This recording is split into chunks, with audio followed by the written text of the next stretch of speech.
Lisa, you moderated a panel today. Well, really it was a panel of one.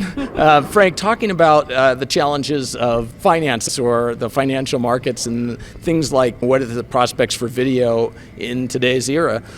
Why don't you give us an overview of what the highlights were for you, and then we'll have a conversation. I think the highlights for me were listening to Frank talk about the different disruptive competitors in relation to broadband. So we talked about 5G, we also talked about the T-Mobile Sprint merger, and just basically understanding even from a Wall Street perspective whether these are true competitive threats or not to our membership companies. So it was fun to visit with him about that. What were his thoughts on that? Does he think that some of these wireless competitors might actually be competitors? Yeah. You know, he does think so, but he absolutely pointed out that he believes a lot of the investment and the motivation behind their investment is mobility versus fixed.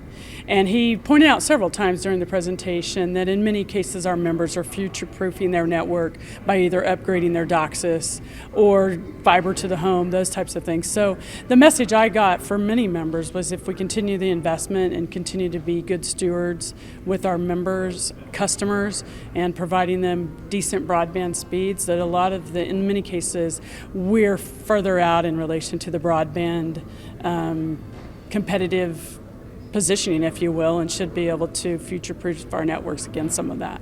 Well, he also talked about the Rural Digital Opportunity Fund, and one of the things that I found interesting, I think he made a comment that some of the bigger companies might actually just let him go, right? Right.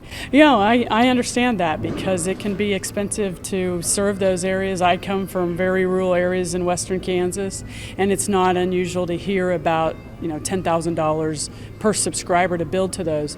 So I hope the members take a serious look at the Rural Digital Opportunity Fund, see if it works for them. I think in some cases for their own networks at their current footprint, maybe not, but there's still a lot of territories that companies can edge out to where some of the larger carriers just ignoring some of these areas. And they're not necessarily even that rural in some cases. They just don't care about some of the communities of that size. So I don't know if RDOF will be a good opportunity for our members or not, or for sure the membership as a whole. But I have to think it'd be an attractive thing for certain ones of them to look for. So I also think Frank agrees with that. He has covered the companies for years that got the funding with CAF, CAF 2, CAF 1. But those speeds are 10 by 1. If you can put in a bid, this is a competitive auction as I understand it, and if you can put in a bid to bring faster speeds to these communities, you have a good chance of getting some of these funds. Yeah, they're weighted so that the higher speeds, the better your chance, right? That's my understanding, yes, absolutely. So. And one of the things, let's talk about you a little bit, because you just talked about the CLEC edging strategy, and you have a long history of doing that, working for an operator. Why don't you talk to that for a moment? Well, I did have the opportunity to work for MJD Communications, then Fairpoint Communications, and ultimately for Consolidated Communications. Great opportunities all those years. So I was with them for 26 years and had an opportunity to be in a lot of finance positions.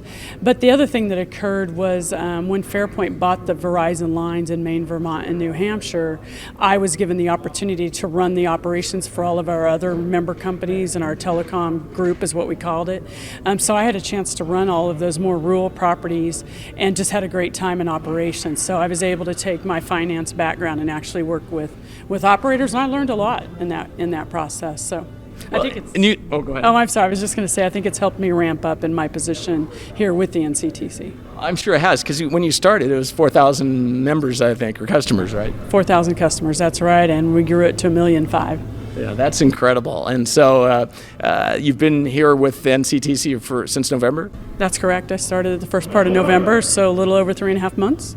Excellent. Well, I really appreciate meeting you in person here, Sure. and look forward to continued interactions. Absolutely. Thank you. Thanks, Lisa.